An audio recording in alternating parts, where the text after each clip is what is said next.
Simbora. Você me provoca, me alucina, desconcentra, me apaixona e toda hora a gente está.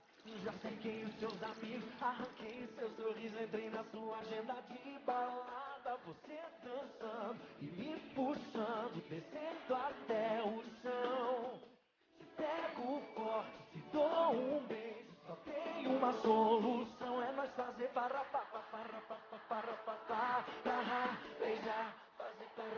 é nós fazer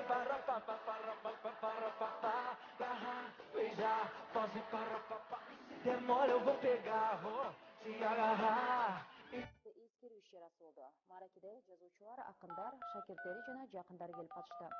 Иш-чаранын жүрүшүнөн кабарчыбыздын материалы.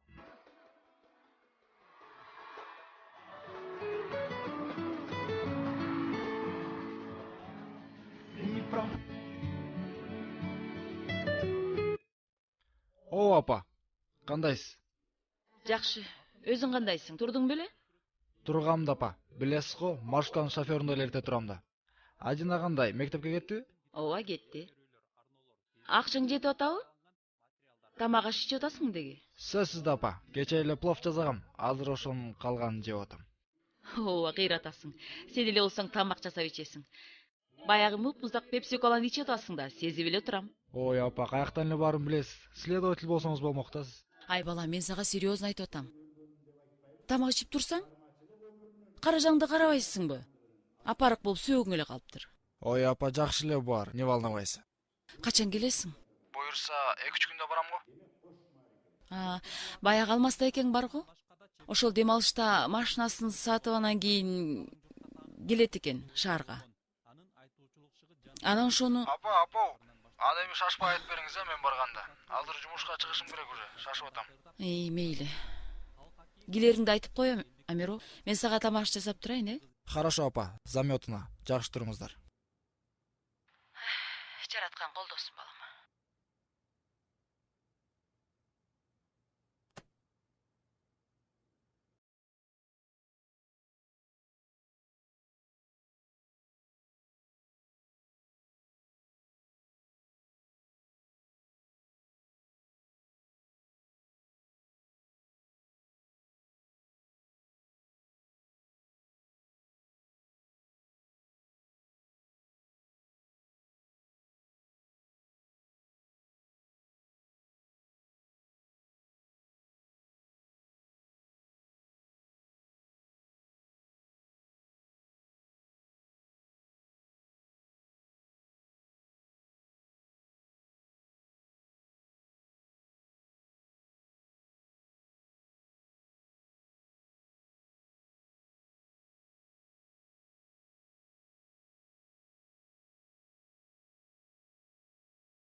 Ассаламу алейкум. Кандай доске? Алейкум. Баягыда эле да. Баягыда кандай элең? Баягыда жакшы эле болчумун. Ошондой эле болсун. Келе атасыңбы? Ооба, жолдомун. Бул жакта аяшкам сени сагындым дейт го. Досум, таң атпай настроениянı бузбачы сурамынчы. Хорошо. Амир, сенин отчетторуң даярелеби? Шеф сурап атат. Даяреле, в принципе, но есть некоторые моменты. Анан обедке чыкканда сүйлөшөлүчү, кептери бар. Азыр деле айта бер, эмне кеп? Келип калдыңбы? Келбей кайда барабыз? Кандайсыңар, работяги? Как ты, брат? Нормально? Ассаламу алейкум. Алейкум.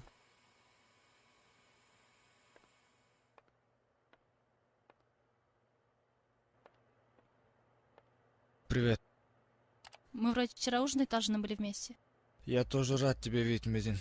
Я не пойму, я тебе игрушка, что ли? Приглашаешь на ужин, и все на этом. То дела появляются, то болеешь, не можешь встать. Ну не начинай с утра, ладно? Хорошо, не буду, но с одним условием. Потом ты зайдешь ко мне. Ладно.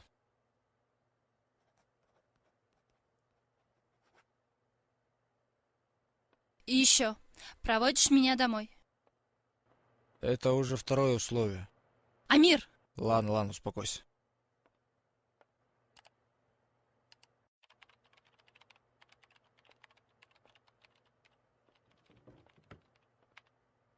Не дейт Ашка?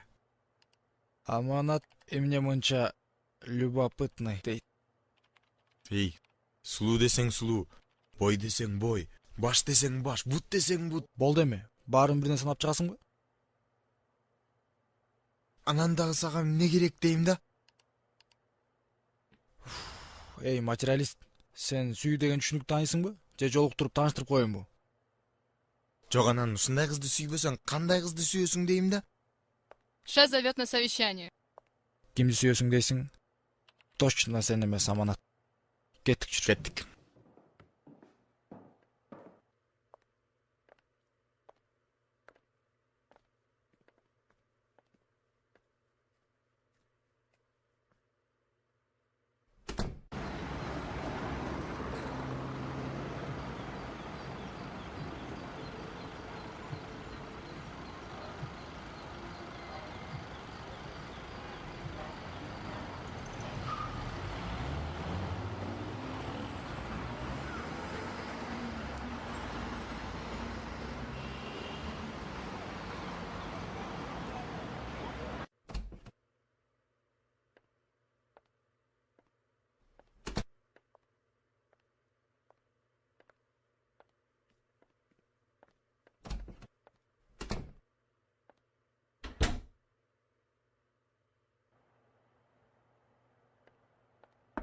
Можно?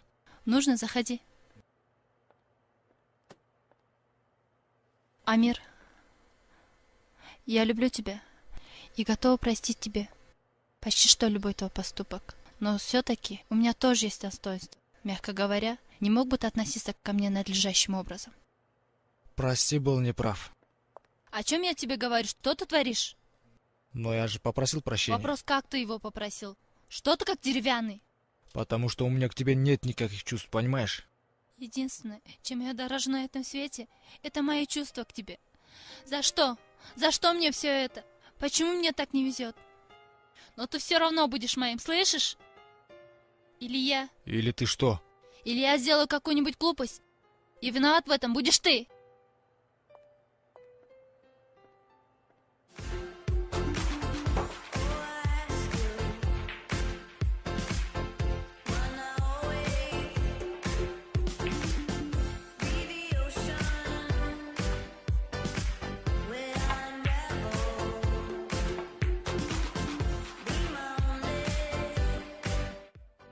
Короче, тост жигиттер.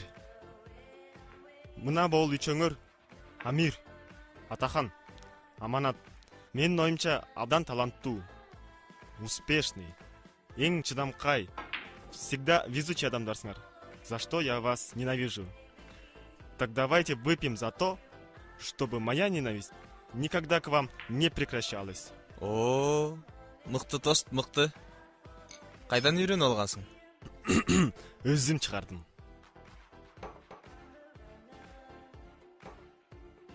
Атахан, албайсыңбы? Айда жылда бир жолу жакшы тост чыгарсам да колдобойсуң?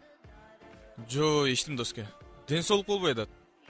Же бир жериң ооруп атабы? Ооба. Ичкен сайын аяшкам сковородка менен башка чапкан жерлер уруп атыптыр.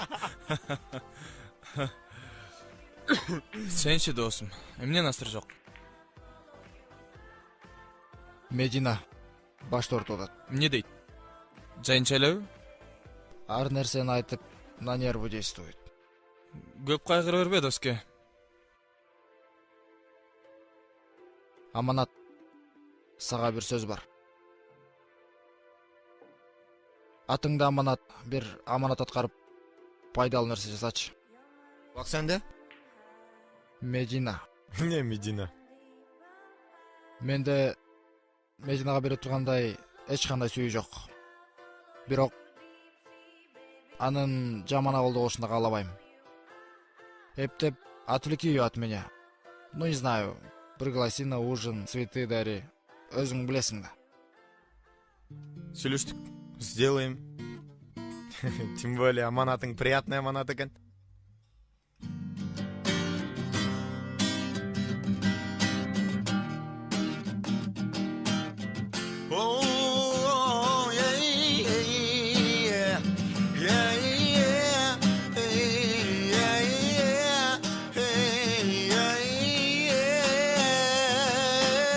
Кыялдын шоктугундай, үмүттүн оттугундай, досторго достук каалайм, батырдын достугундай.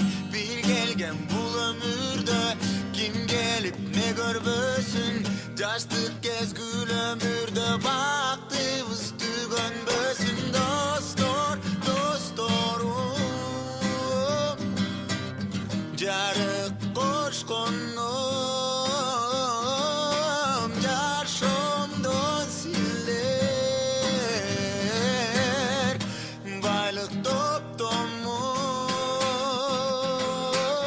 Жаштыктын мезгилдери кайрылбай кетсе мейли, картайган кезде дагы кандайсың досум дейли. Жанымда силер барда, коркпоймун учарымда, түбөлүк бир бололу достуктун кучагында. Достор, досторум,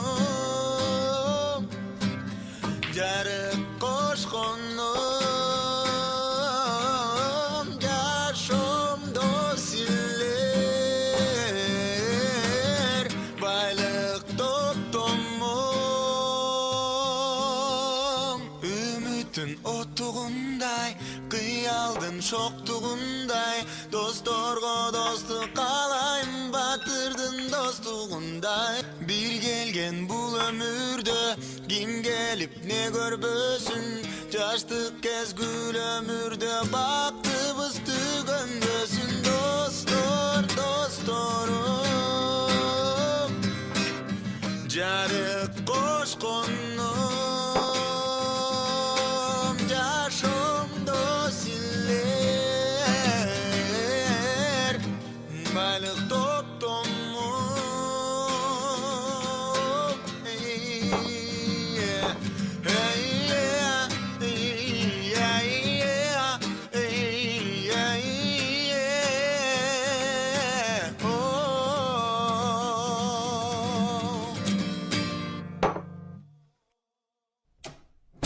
Жарык кошконум, жашоодо силер, байлык топтодум. Достор, досторум, акча топтодум, байлык топтодум. Акырын. Акча топтодум, досторум, байлык топтодум. Достор, досторум, досым, жакшы жат эми. топтодум. Астор, досторум.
Ойлобойсуңбу? Кандай чаба ойлобойсуңбу? Өзүң көзүң карабайсыңбы?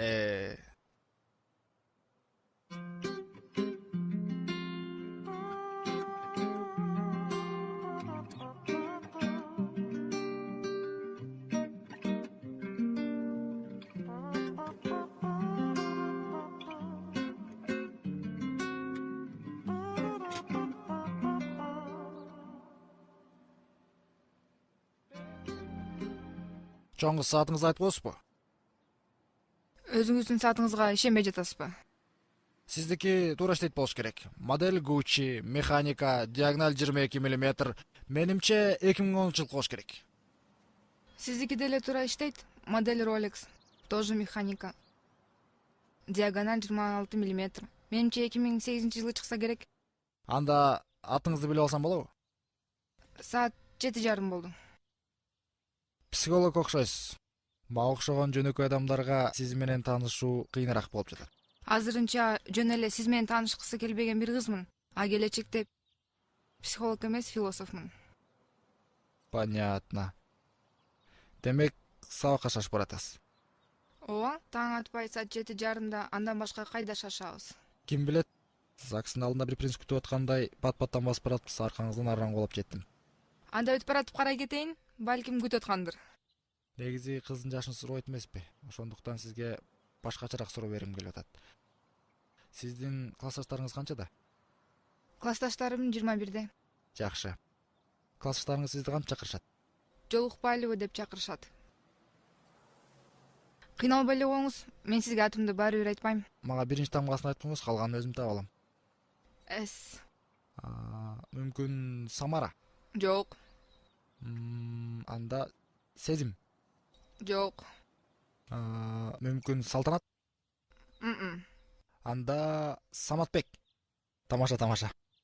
Анда атыңызды билгиче жөн эле сулуу кыз деп турайынчы. Ладно. Сүйлөштүк.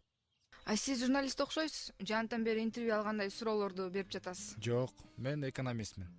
Мен сизди жөн эле экономист деп турайын. Без проблем.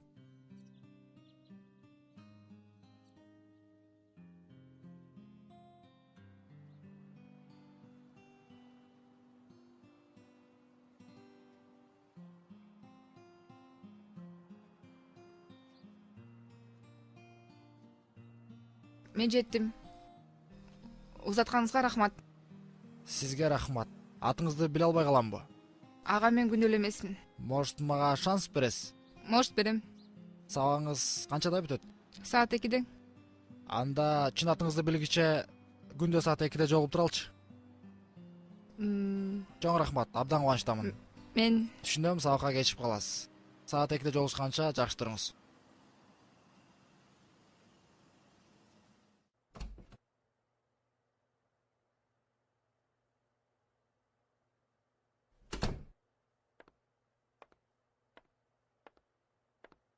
Салют, красавица.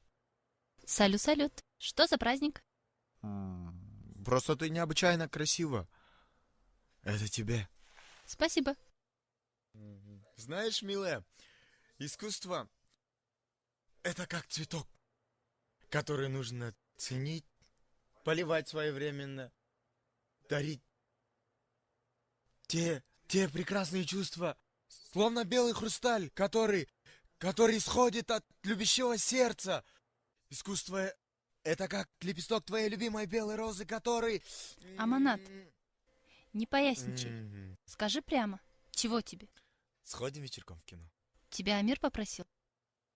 Какой Амир? Это тот самый худощавый призрак, который 1,82 м, да? Аманат. Ну, нет, меня никто не просил. И тем более, такая, когда красавица на горизонте, никому и не нужно просить. Аманчик, спасибо за приглашение и за цветок тоже. Но я не могу. Почему?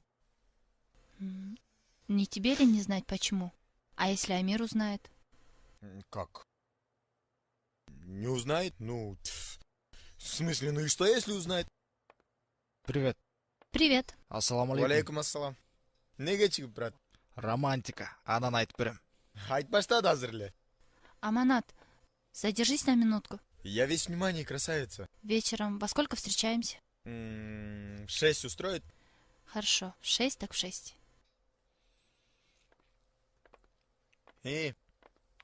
Башта айту арманыңды. Эмне арман экен?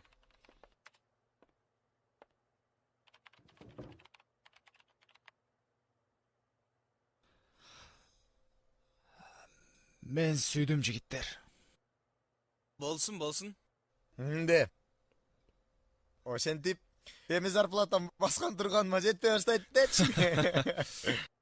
Эх, влип я по полной программе. Кимди сүйдүң, досум? Подробности давай.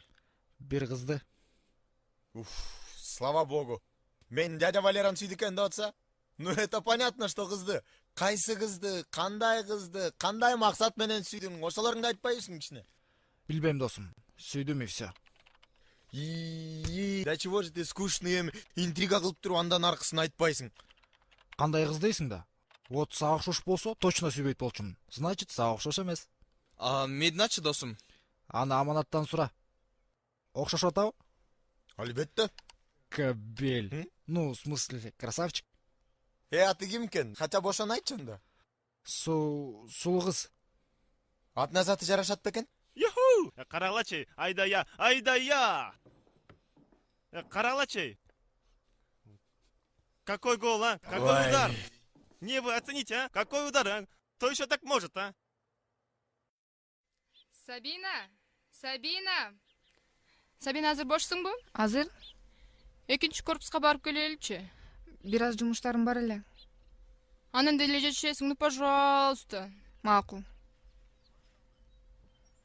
Кеттикпи? Кеттик.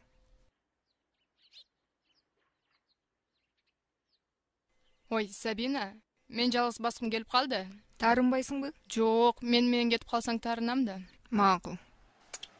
Удачи.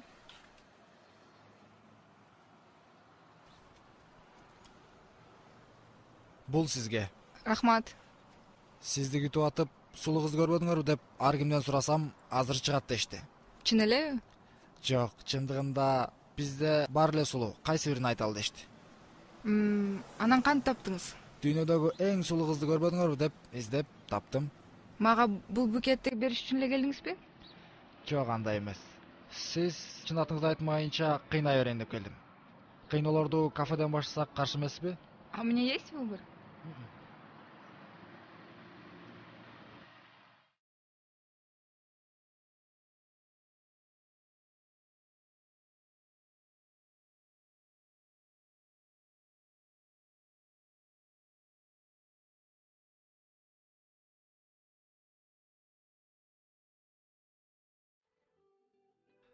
Башынан эле философияга жакын белеңиз?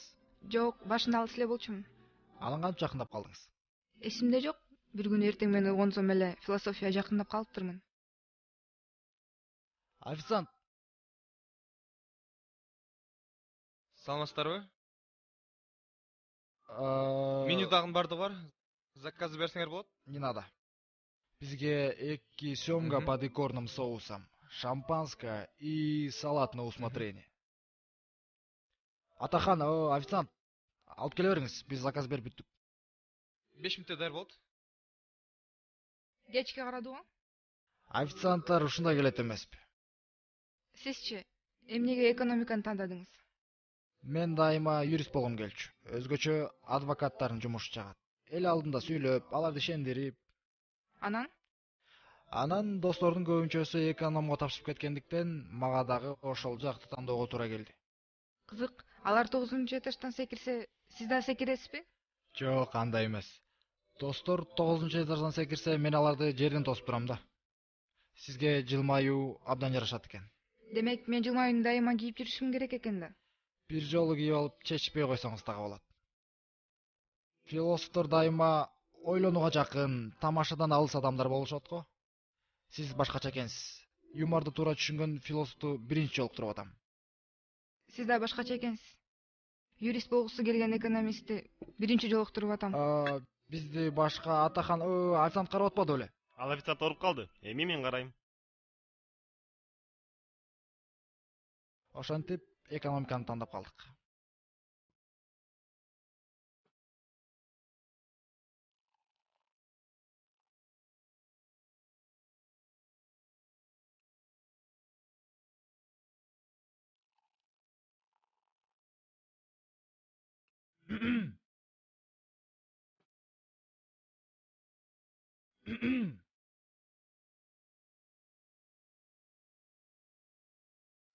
Рахмат, бара бериңиз. Калганын өзүбүз.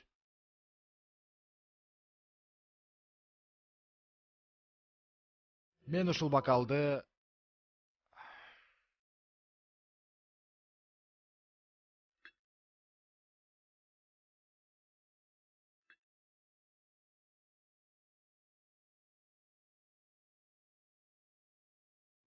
бокалды сиздей татына, сүйкүмдүү, жүзүнөн жылмаюу кетпеген бир философту жолуктурган үчүн көтөргүм келет. Сиз менен тааныш болгонума кубанычтамын. Мен да кубанычтамын.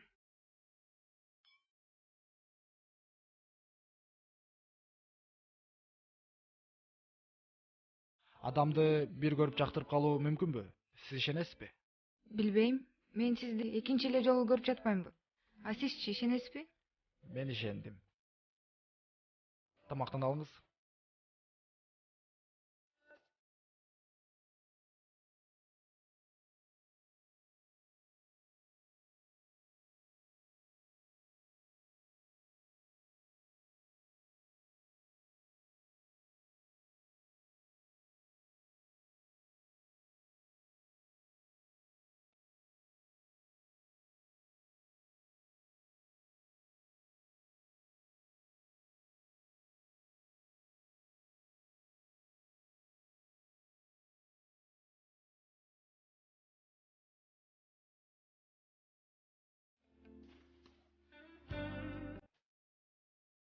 Официант, счет.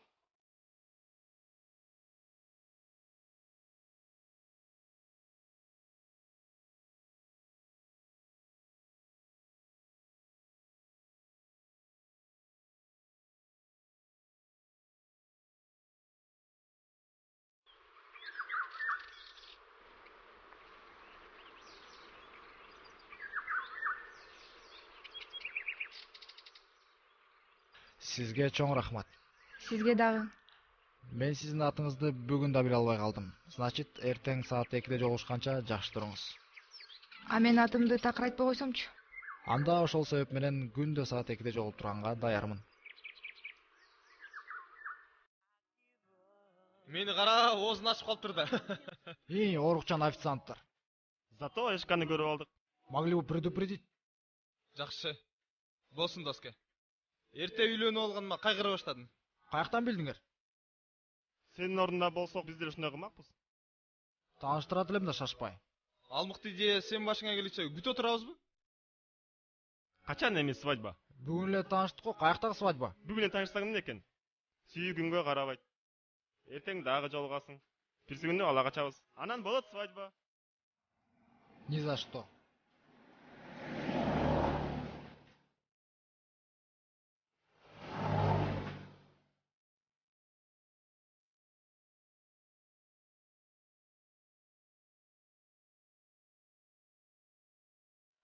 Жакшы жат, сулуу кыз. Жакшы жат экономист.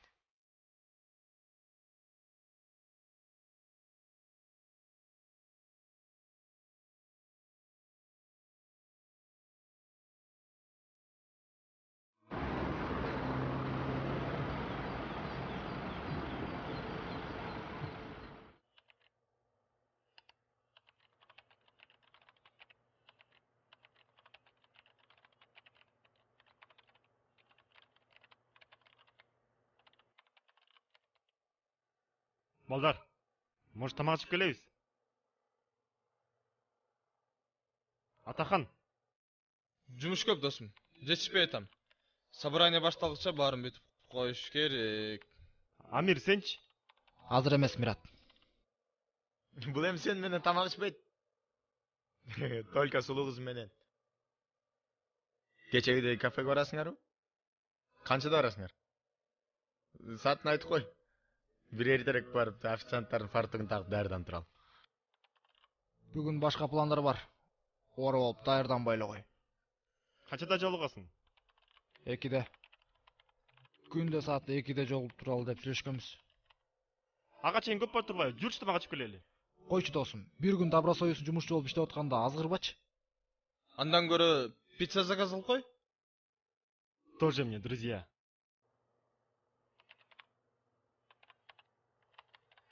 Алло, здравствуйте. Это Фаст Пицца? Да, нам, пожалуйста, одну пиццу. Можно вашу фирменную? Заманбанк.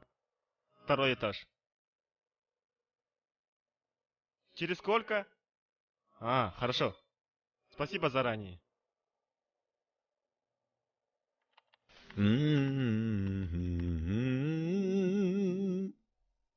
Атоха, ешкім келді атқол?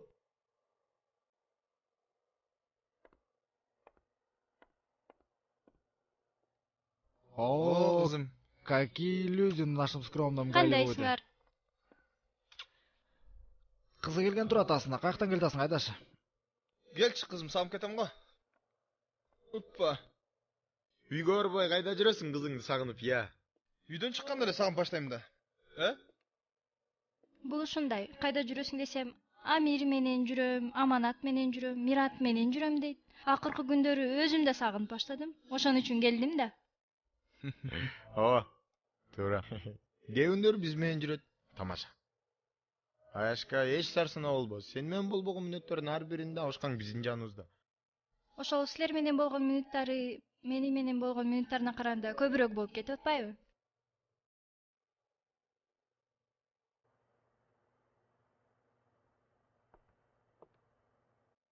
Кто пицца? О, менин пиццам келтат.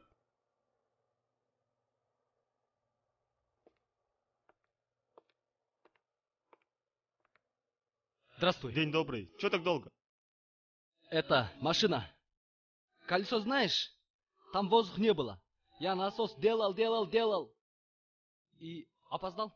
А еще там 10 машина, 20 машина. Пробка, что ли? Да, молодец, знаешь. Ясно. Сколько с меня? С тебя? Сейчас. 700? Запоминаю. Нет, там много. 800? Нет, там мало. Кыйнабай кыргызча сүйлөчү. Сейчас. Ой, кыргызча билесиң. 750. Азыр. Тимеле кой. От души, брат. Мейли.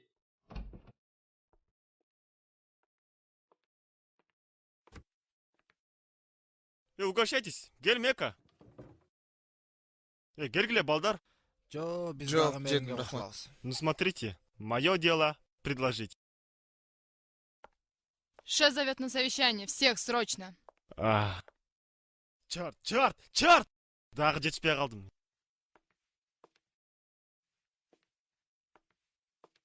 Кайгырма, досым. Жашоодо бардыгы болот.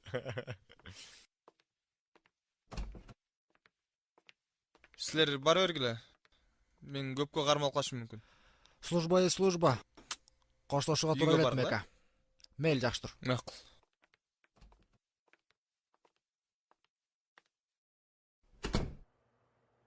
Үй жакта эле болгон. Анын эртең эле кылалы. Бильярд жакка өркүлбөлү.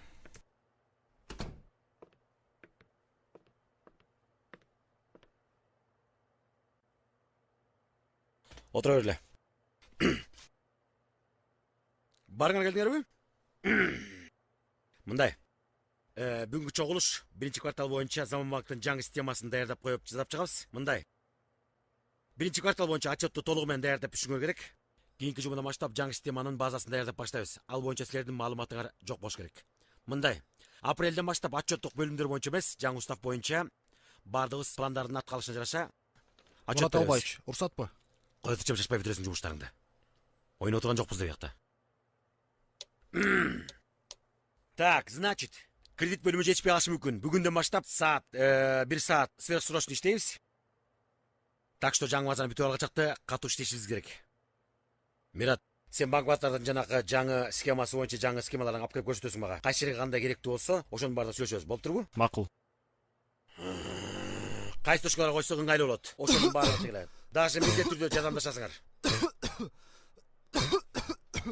Кечириз. Эчтеке эмес. Кайсы отдел отчетторун толугу менен бүтүрүп келсе, башка отделдерге жардамдашабыз. Антпесек жумуш артка кетип калышы мүмкүн. Ошон үчүн бардыгыбыз иштесек жакшы болот. Эгер жумуш артка кетсе мага жаман болот. Мага жаман болсо силерге жаман болот. Антпесе иш алдыга жылбайт, билесиңер. Так, дальше.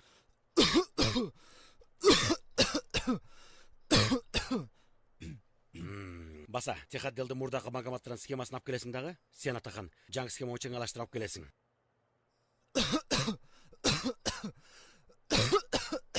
Ой, эмне болуп атасың дегелей?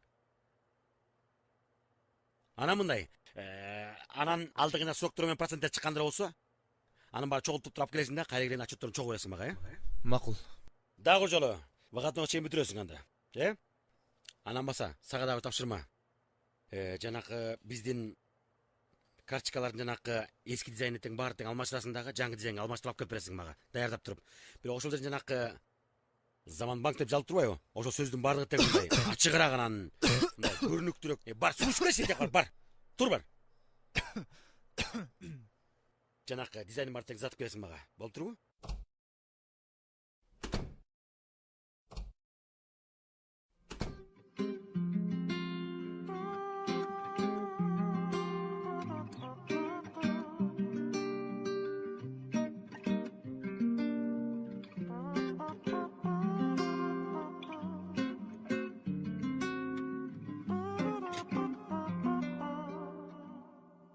Mezgilsiz ipirmemde Öte çıldar bir kelbe Bütaylansam malandı Tabılmaz bir sende Mezgilsiz ipirmemde Çıldar bir kelbe Bütaylansam bağlandı Dağılmaz bir sende Baykamadın sezimim özüme arnalganı Canım sende, çalgı sende derimi Aytalmadım mı bir o kazırda armandamı Güttüm men ümit menden cengimi İzindi tappay yürek İzlesem kim der millet Yüreğimdeki arman sezimim mezer Mezgilsiz ipirmemde Çıldar bir kelbe Bütaylansam bağlandı Dağılmaz bir sende Elep aldın, kıynadın, kıyaldın oylarımdı Ayıp bende, acı yemme suyumdu Eske salıp ötkündü beni de oyladım bu Yüreğimdir aşıp sondan gülümdü İzindi tappay yürek İzlesem kim der bile Yüreğimdeki arman sezilip mezer Mezgilsiz ipirmemde Çıldar bir kelbe Bütaylansam bağlandı Dağılmaz bir sende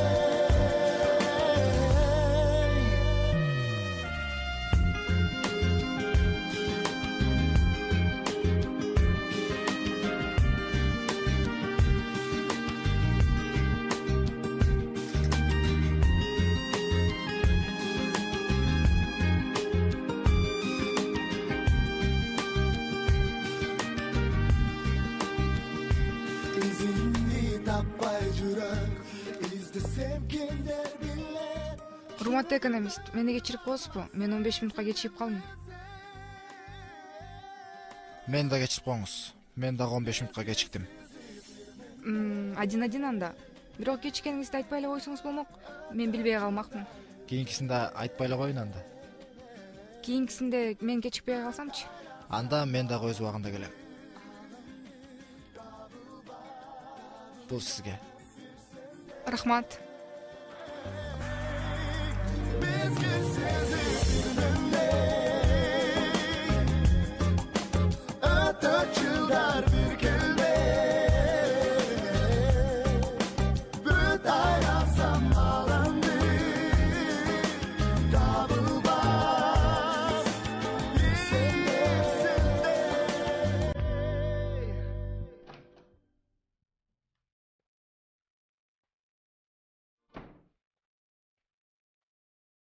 Мурда ойноп көрдүңүз беле? Жок, ойногон эмесмин. Оңой эле. Азыр үйрөнөбүз. Денеде равновесие болуш керек. Кийини колго ыңгайлуу кылып кармайбыз. Анан мындай.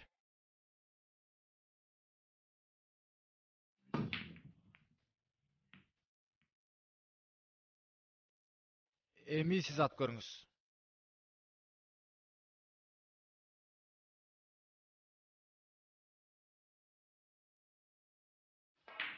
Болбой атат. Биринчисинде барынкылык шушпайт. Азыр үйрөнөбүз.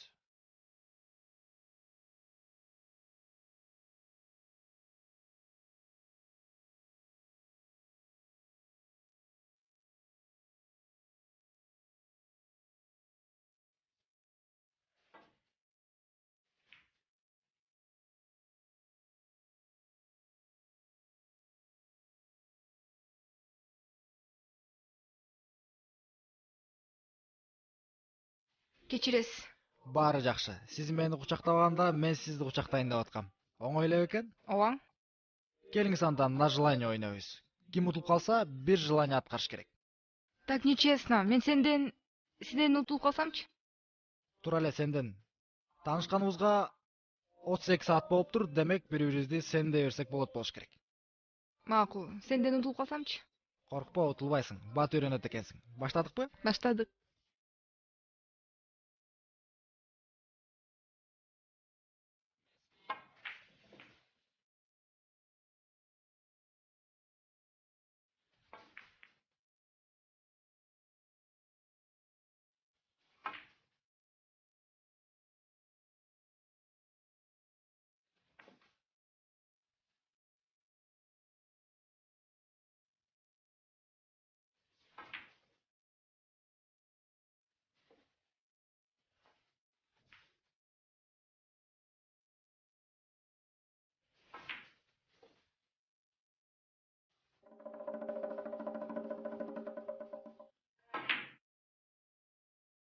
Ура, мен уттум.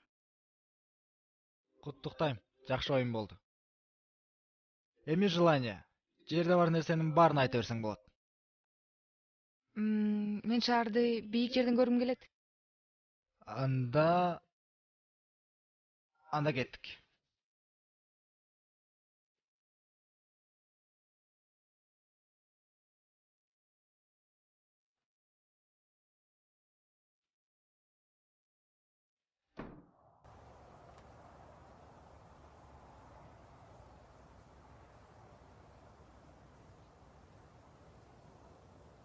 Мен мурда мындай бийик жерге чыккан эмесмин. Мен дагы мурда мындай бактылуу болгон эмесмин.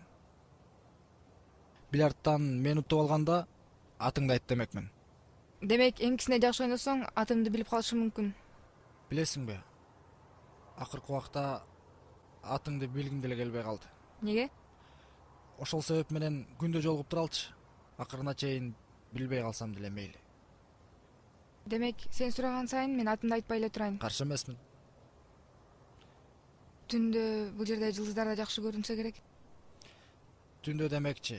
Мен бул түнү уктабай сагарынап биринчи жолу ыр жаздым. Жалаң цифралардан турган ыр эмеспи? Жок, кадимкидей эле. Анда айтып башта. Бирок бет алдымда турганда сүрдөп сөздөрүн унутуп калып атам. Азыр мындай кылабыз.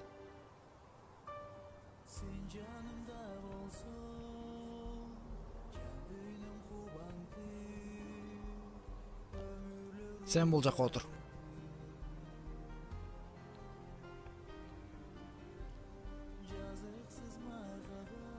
Эми айтсам болот. Угуп жатам. Ысык көл, кээде тынчта, кээде толкун. Эй, Тамаша.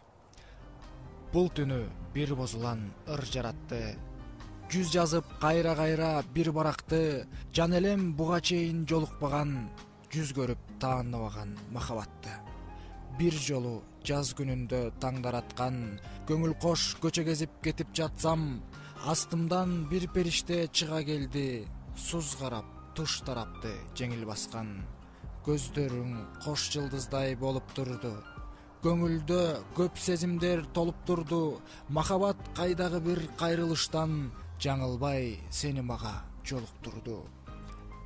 Бир көрүп тагдыр берген жакшылыгын, көңүлдөн дайра болуп акты нурум. Себеби сендей жанга жолукканга мен бүгүн арбын жолу бактылуумун.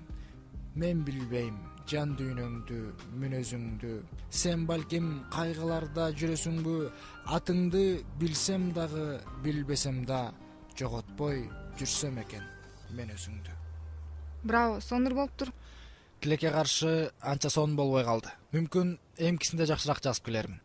Мурда да бир жазчу элең? Жок, мурда сага жолукчу эмесмин да.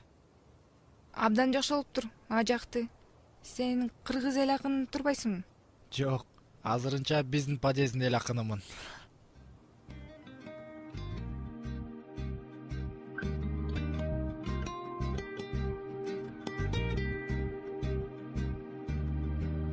Жакшы жат сулуу кыз. Мен сени сагынам. Жакшы жат экономист. Мен сени сагынам.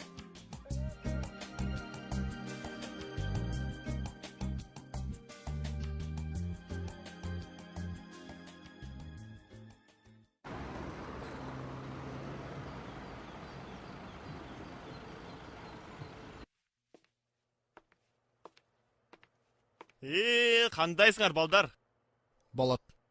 Кандай Атоха? Нормально. Өзүнчө веселыйсың го бүгүн. Да что с вами, ребят? Чего вы такие нудные? Надо радоваться жизни. Такой прекрасный день сегодня. Какой прекрасный день? Какой прекрасный день, Мират? Мы тут вообще ничего не успеваем. Иди работай.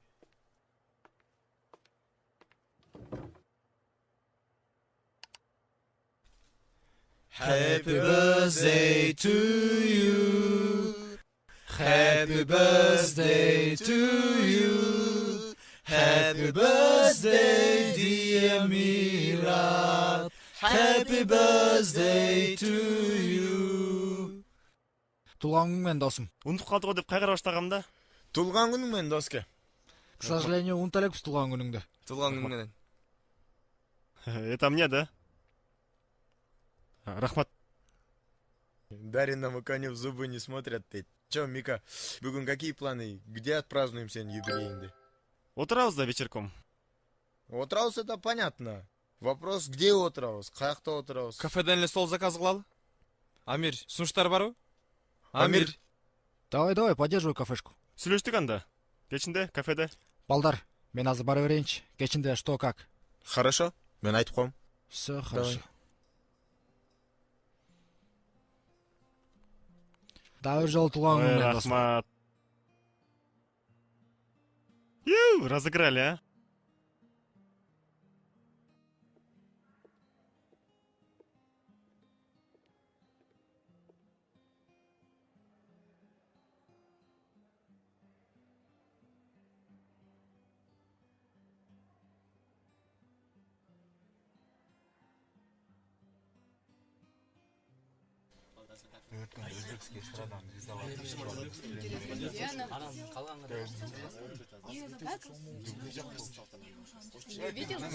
Так, встали, студенты. Когда преподаватель заходит в аудиторию, надо вставать, здороваться. Вас этому не учили? Извините, а где Гульбара Маратовна? Она болеет, я заменяю ее. Так, сели. Где вы остановились? Античная философия. Прекрасно. А точнее, сколько вопросов рассмотрели, например? Мы закончили эту тему и должны были начать новую. Ну, должны так пройдем. Пишем, новая тема. Философия средневековья. Первый вопрос. Понятие средних веков и истоки возникновения философии.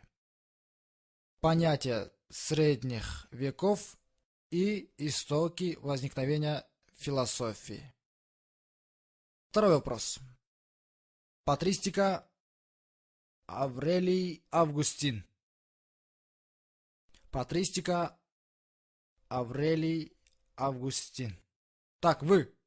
Я? Да, вы, встаньте. Вы почему разговариваете во время лекции? Вам не интересно?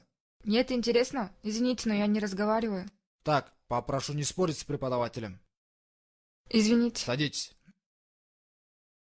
Третий вопрос. Абу Али ибн Сина ибн Рушд. Написали? Прекрасно. Начнем тогда. Средними веками называется исторический отрезок времени с 5 по 15 века нашей эры, когда господствовало религиозное мировоззрение, то есть мировые религии. Встаньте. Я же вас уже предупредил, не разговаривать. Я же не разговариваю. Еще я вас попросил не спорить с преподавателем. Я же... Так, все, соберите вещи и на выход. Быстрее.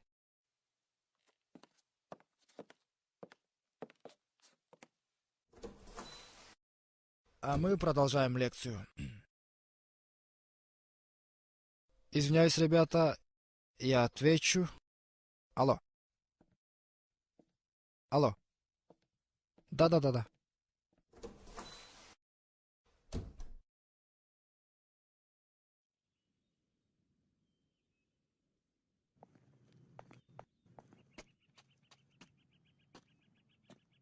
Мен кечирим сурайм. Эч нерсе эмес. Мен башында сен чын эле мугалим экен деп коркуп кеттим. А мен сага бүгүн жолукпай калат экем деп корктум. Бүгүн да шарды бийиктен карайбызбы? Макул, бирок ага чейин бир сюрприз бар. Кеттикпи? Кеттик.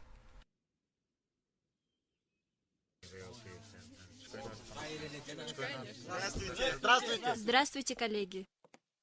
Садитесь. Где мы остановились? Мы начали новую тему с преподавателем, который вас заменял. С каким еще преподавателем? Нам сказали, что вы болеете. Да не болею я. И никто меня не должен был заменять. Я всего лишь задержалась. Ну, продолжаем тогда.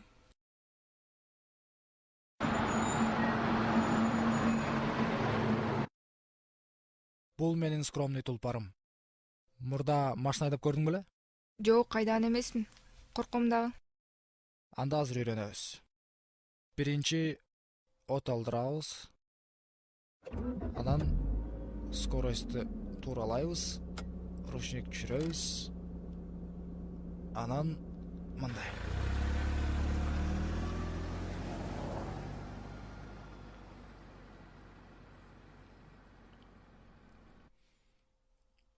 Эми сен айдап көр. Жок, мен корком. Коркпо. Бул бильярд ойногон сыяктуу эле.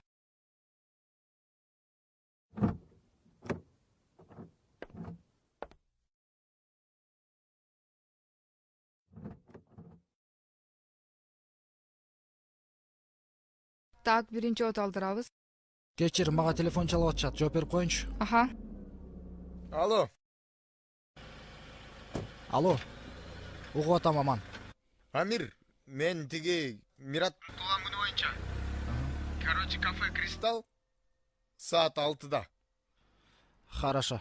Барып калам. Кечикпей кел, досум. Давай.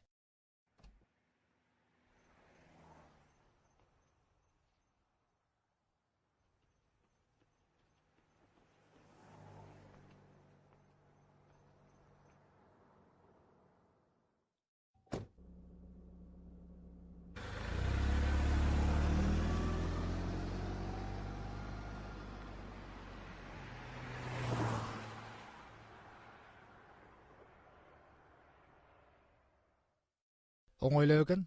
Ооба, оңойлоо экен. Бильярд ойногон сыяктуу. Мен дагы утулуп калдым окшойт. Демек сен дагы бир желание аткарышың керек экен да. Мен даярмын, товарищ сулуу кыз.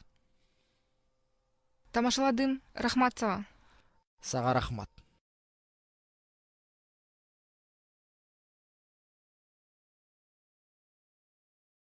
Мен кетейин. Так точно. Мен жеткирип коем. Жакшы, Кудайга шүгүр. Өзүңөр кандайсыңар? Кичинекейлер чоңоюп атат. Канаттын иштери кандай?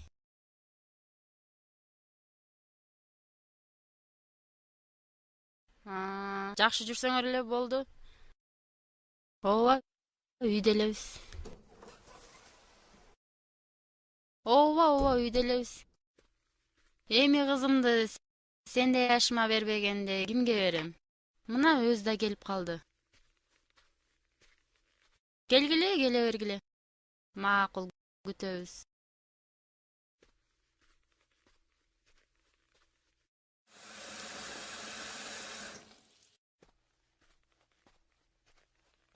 Келчи кызым. Ооба апа. Келчи отурчу, сүйлөшөлү. Кызым, сен бойго жетип калдың. Сени окуттук, чокуттук. Кудайга шүгүр. Эч нерседен кемиген жоксуң. Атаң экөөбүз сага качанга чейин эле аска зоо боло беребиз. Кезеги келгенде 4 күн гана болуп кала беребиз. Апа, аны ошо кези келгенде эле сүйлөшпөйлү. Ооба, кези келген үчүн айтып отурам сага. Кыздын барар жери күйөө дейт. Жашыңда бала чакалуу болушуң керек дегендей. Кечинде Дамира Яшатаңдар келет. Канатты жакшы билесиң. Келбет десең келбеттүү. Иш десең иши бар. Апа. Апаң сага жамандык кааламак беле. Сөз бүттү.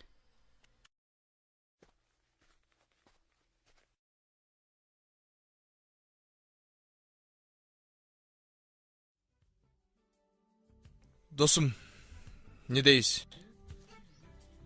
Биринчиден ден соолуң болсун.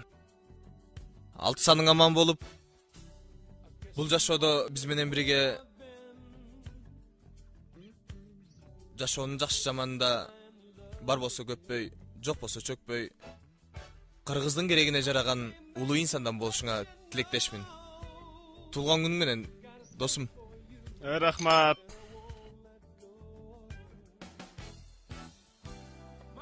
Эми Мират, биз сага окшоп тост ойлоп таба албайт экенбиз. Сен пока ушундай банальный тостторду кылып тур. Анан сен кураңга жеткенде что-нибудь придумаем. Достор, от души. Главное көңүлдө. Не важно кандай сөздөр айтылып атат. Главное чын жүрөктөн да. Рахмат силерге.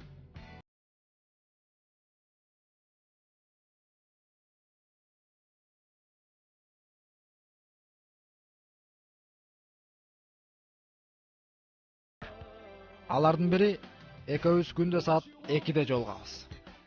Жана жолукабыз. Анан кайра жолугуп, тынчын алып, тажатып жибербейин дедим. Өзүңчү, эмне Медина менен келбедиң?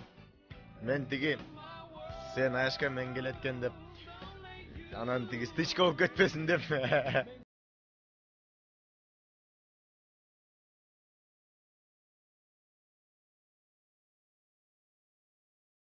Салют. Кандайсың? Эң сонун майрамдык маанай менен. Кечир мени. Кечирдим. Эмне үчүн кечирдиң? Мен сага эртерээк айтышым керек болчу. Түшүнбөдүм. Сен менин атымды билбей калдың. Эми күндө саат 2-де жолуга да албайбыз. Эмне үчүн? Азыр бир аздан кийин үйгө Аяш аталар келишет. Анан эртең 2-ге чейин кетпейт бекен? Алар жөн эле келатышкан жок. Мага куда түшүп, сөйкө салганы келатышат. Мен сени менен тааныш болгондума кубанычтамын. Ал күндөрдү эч качан унутпайм. Бирок эми жолугууга да болбойт. Кечир. Алло.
көчөдө светофордо капкара мерс тотоп турат дейт.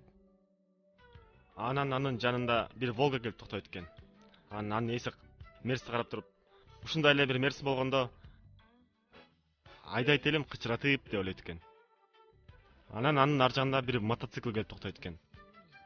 Ал Волганы карап туруп, жок дегенде ушундай эле болгон болсо, жан жагында үшүбөйт элем деп ойлойт экен. Анан мотоциклдин оң жагында бир велосипедчи эңгишип кетип бараттыр. Ал мотоциклди карап туруп, ушундай эле мотоциклым болсо, педаль айлантып, бутум чарчабайт эле деп ойлойт экен. Анан анын ар жагында бир жөө киши кетип бараттыр. Ал велосипедчи эңгишине карап туруп, ушундай эле велосипедим болсо, жумушка ушул менен эле бармакмын деп ойлойт экен. Анан анын ар жагында бир инвалид киши отуруптур. Ал жөө бураткан кишине карап туруп,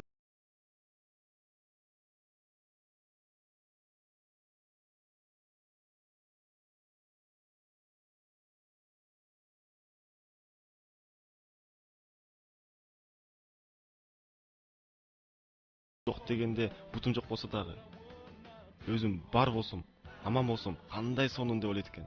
Демек Амир, биз адамдар ушундайбыз да. Болгон сайын көптү тилейбиз. Мират тура айтат. Сенде бардыгы бар. Бактыңды да табасың. Көп кайгырба.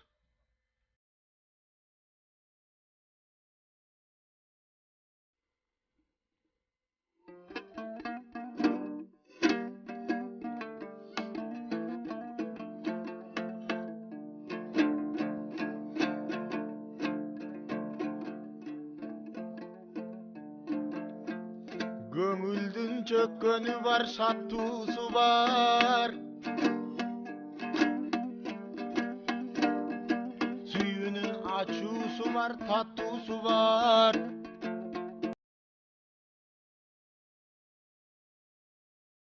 Ысык күндөр келген өмүр биз үчүн таттуу чыгар. Ага чейин айта турган жарым сөзү, кайгыдан качан Амир токтолосуң. Сенин көргөн бул күндөгү кайгы азабың, эмки күндө дал ушуган окшобосун. Билем кыял кеч жансың алыс жакка, кыялды кубалайсың токтолосуң. Барыбыздын башыбызда жазмыш бар го, жүрө жүрө сен деле жок болосуң. Бирок ошол сулуу кызга жетип калсаң, өмүр боюң ач болбойсуң, ток болосуң. Ошол бакыт маңдайыңан кетпес экен, ал кетсе сен жартыгаң окшоносуң. Тагдырдын ачуу сотун махабатын, буйруган жан экөөңдү соттобосун. Ошол кызга азыр аракет кылып дой сен жетпесең, тагдырыңдын алдында дойлок болосуң вай.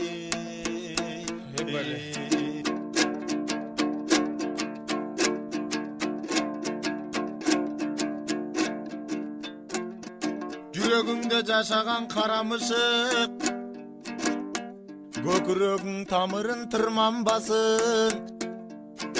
Эх чиркин ошол кызга жетип алсаң, түбөл көмүр өткөн чөктү жыргалдасын.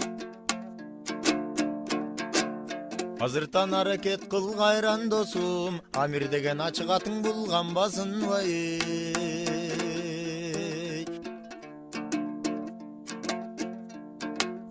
Тилегиңдин ошогоң арнайм десең, махабаттын эң таттуусун таңдайм десең, кабагыңды чөктүрбөй көтөр башты. Келечекти өзүң камдайм десең, башыңды көтөр мурдуңду түшүрбөгүн, өмүрдө сен лох болуп калбайм десең вай.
Канатбай, иштериң болуп атабы?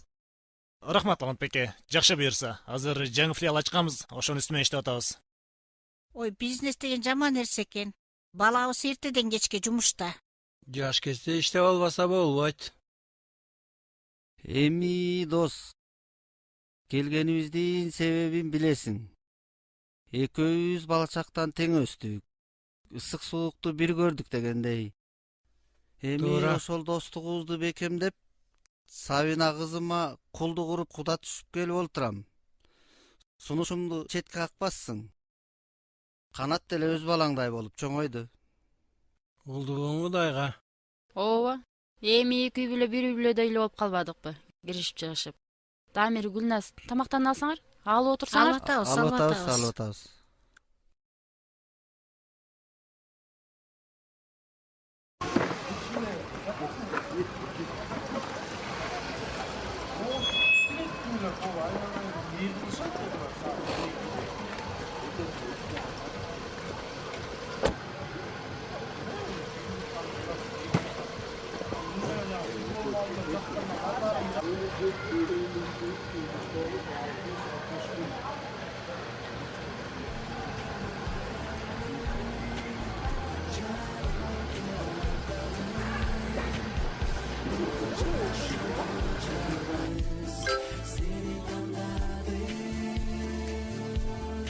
Кече эле келгенбиз. Ай кайда? Отурбайсың? Чай куюп отур.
İçip atam.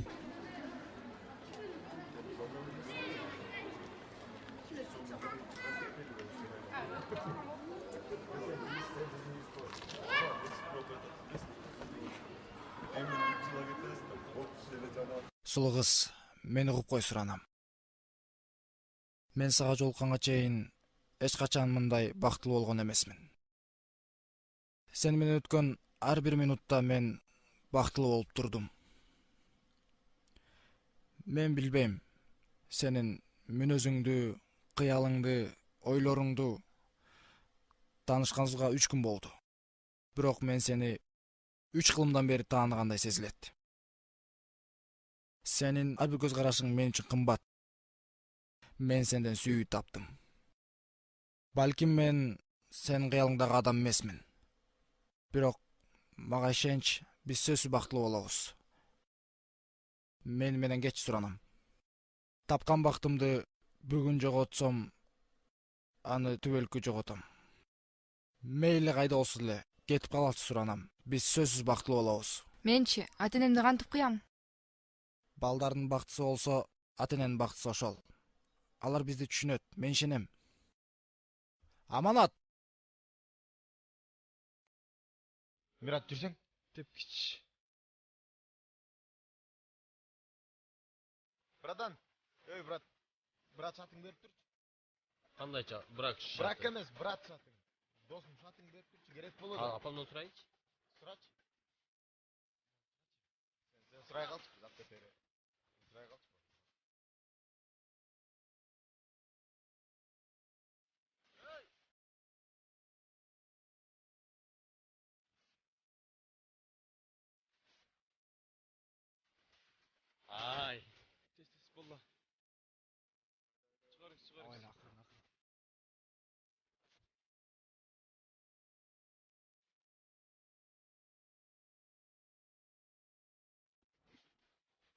Ничего себе! Коку ялат Кошконбай. Кет. Бол. Брат!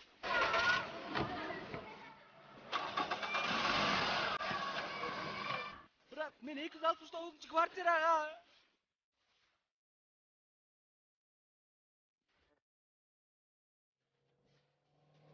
Токто.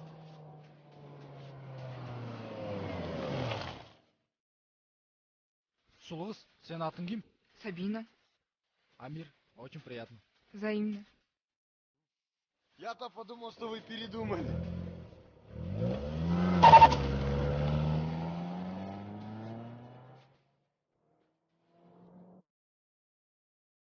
Прошу. Жүргүлө.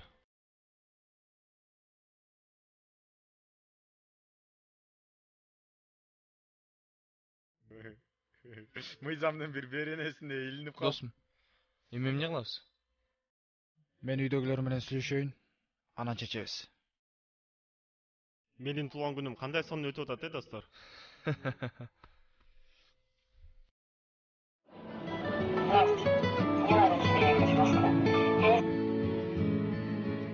Алло, балам? Алло, апа, кандайсыз? Балам, жакшы, өзүң жакшы жүрөсүңбү? Эмне бир жериң ооруп атабы? Жакшы эле, апа. А эмне үйүнүң башта чыгып калган? Тамак ичтиң беле? Ооруган жокмун, апа. Тамакты эле ичкем. Кеп башкада. Айтчы деги, эмне болду? Апа.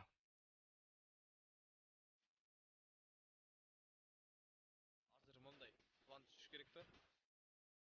Бардыгыбыз эки машина менен мындай тизилип алып, кетип барып атканыбызды. Кортеж эмес, неме? Эскорт. Канча машина бар биздин? Сен дагы айдайсың. Аны Мен айдайын. Мен экинчиде кетейин. Ушундай, апа. Эми балам, мен сен үчүн жашайм. Сен бактылуу болсоң, мен да бактылуумун. Чын бактымды таптым десең, ошол бактыңа ишенсең, анда алып кел. Башына ак жолукту салып, ак батамды берип тосуп алам. Өзүң деле үйлөнчү малың келип калбадыбы? Эгер бактыңды тапкан болсоң, аны колуңдан учурба. Алып кел.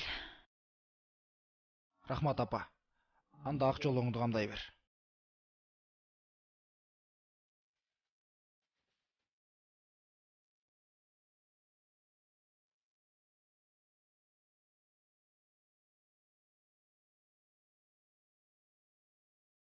Анан эмне кылышты чечебиз?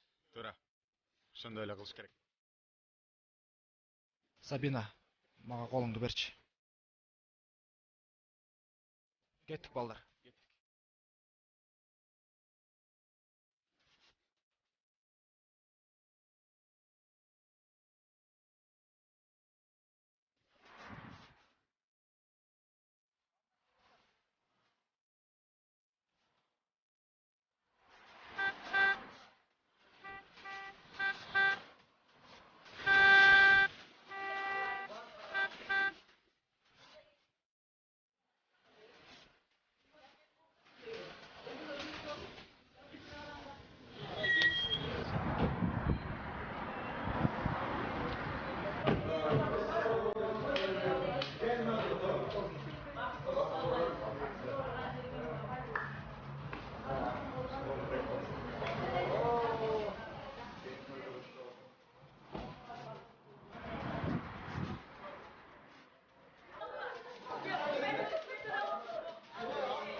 Машинада жүрүп келатып. Амир токто эле токто деп атса, жүрөк түшүп калды. Дагы эмне болуп кетти деп. Келиңиздер, чайдан алыңыздар. Чайдан келгиле. О. Мына Азимда молдогун ээрчитип келе калды. Келиңиз Молдоке. Келиңиз отуруңуз. Келиңиz Өйдө өтүңүз. Отуруңузчу. Бир Алатоонун мөңгүсүндө болгон Отуруңуздар, топуңузду жаркыратып, бүгүнкү тойдун негизги бизге боло турган батаңыздын баарын берип, мен келгиле, мен бияка отура калайын. Келиңиз. Чайдан алыңыз.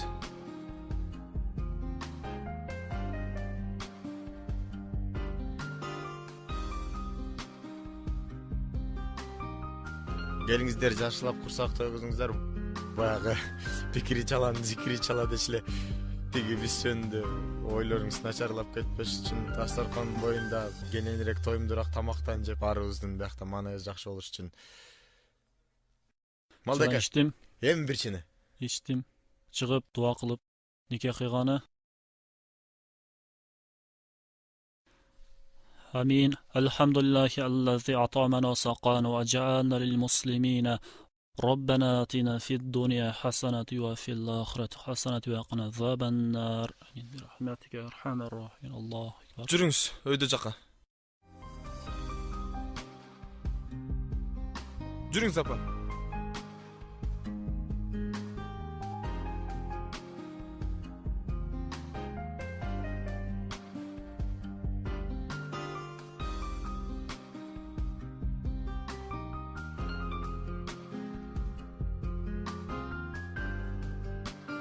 Келинди чыгаргыла.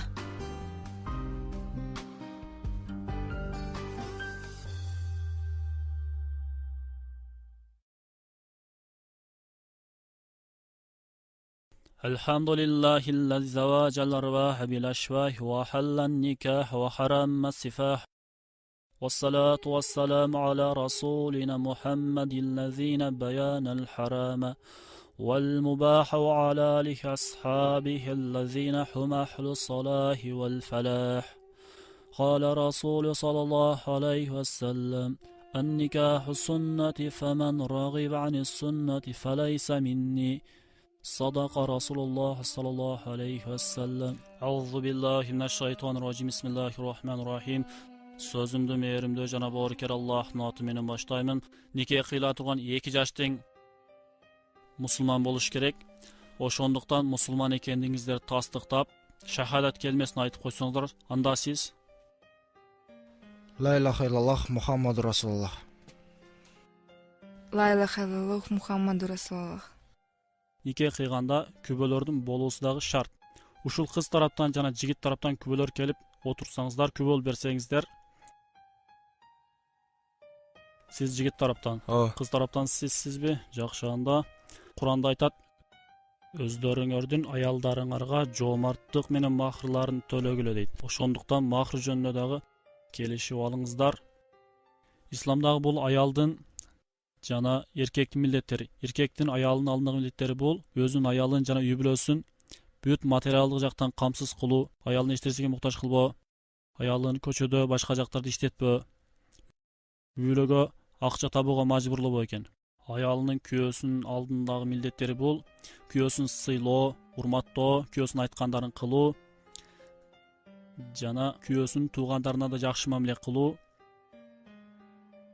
жана kүйөөсүнүн тамак ашын даярда берүү, кийим кечесин даярда берүү, жана kүйөөсүнүн уруксатсыз үйгө жат бирөөлөрдү киргизбөө, жана ушул аял менен эркектин милдети экөө тең бул өздөрүнүн ушул балдарына туура тарбия берүү, балдарына ислам жолу менен шарият көрсөткөндөй туура тарбия берүү. Никенин дагы бир шарттары бул 2 тарап тең ыраазы болуш керек. Ушул ыраазычылыгыңарды өзүңөрдүн оозуңар менен өзүңөр айтышыңар керек. Эгерде кимде ким ыраазы эмес болсо ушул никеге өзүнүн каршылыгын да билдирсе болот. Анда өздөрүңүздөрдүн аттарыңыздарды айтып койсоңуздар. Жакыпбек уулу Амир. Сиз Танбек кызы Сабина. Жакыпбек уулу Амир, сиз өзүңүздүн өмүрлүк жубайыңызга Талант кызы Сабинаны туттуңузбу? Туттум. Талант кызы Сабина, сиз өзүңүздүн өмүрлүк жубайыңызга Жакыпбек уулу Амирди туттуңузбу?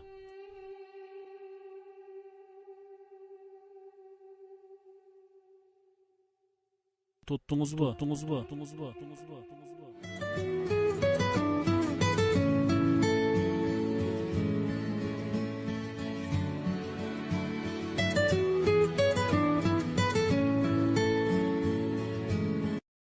Алла. Кандайсың досым? Баш кандай баш? Баш жаман, Мират. Кече Сабина көз үйлөндүкпү? Кайсы Сабина, брат? Сабинач, кече эле үйүнөн урдап кетпедикпи? Амир, кече сен Медина менен урушуп кеткенсиң. Настроение жок. Кафеден көрүк ичип койгонсуң. Анан мен сени үйүңө кечинде жеткизип баргам. Кое турчу, Мират. Кече сен туулган күнүңдө мен үйлөнүп атпадым беле? Досум, сен дагы эле мас окшойсуң. Менин туулган күнүм келе элек, дагы 2 күн бар. Сага эмне болду? Түш көрдүңбү? Түш? Амир. Уатасыңбы? Сабина. Нет. Нет, нет, нет, нет!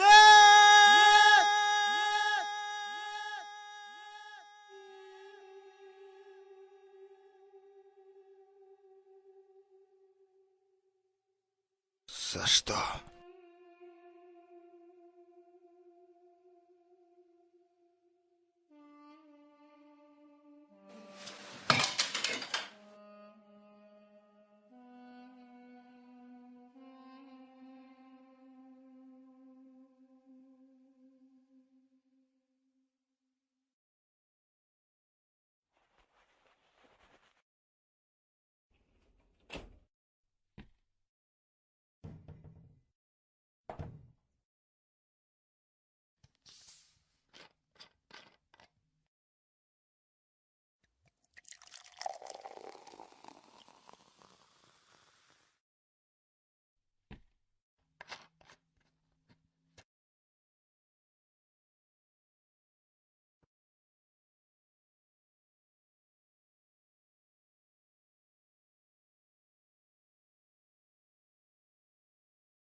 Көзүң карабайсың? Не обессуй, брат, нечаянно.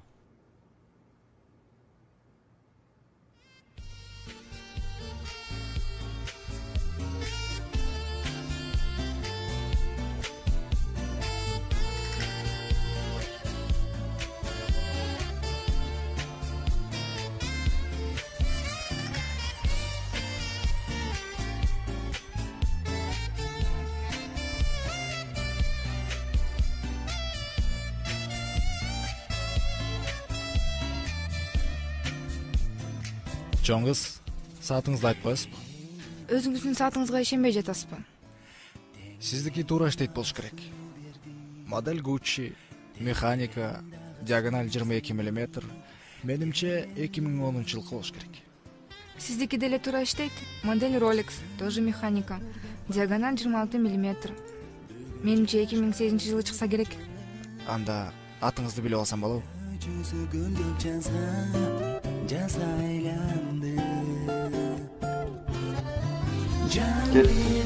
Кетти. Баштадык.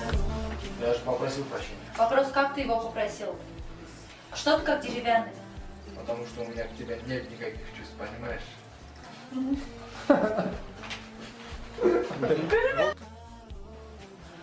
Я люблю тебя. И готова простить тебя почти что любой твой поступок. Амир, я люблю тебя, но у меня тоже есть достоинство. Мумна,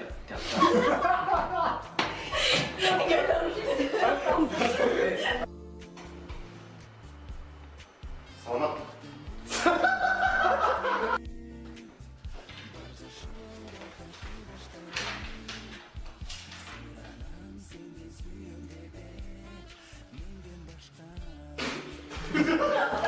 Сөзімді таппай қалмады.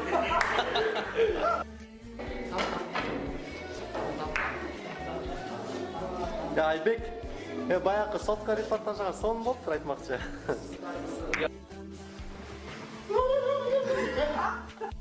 Бөл.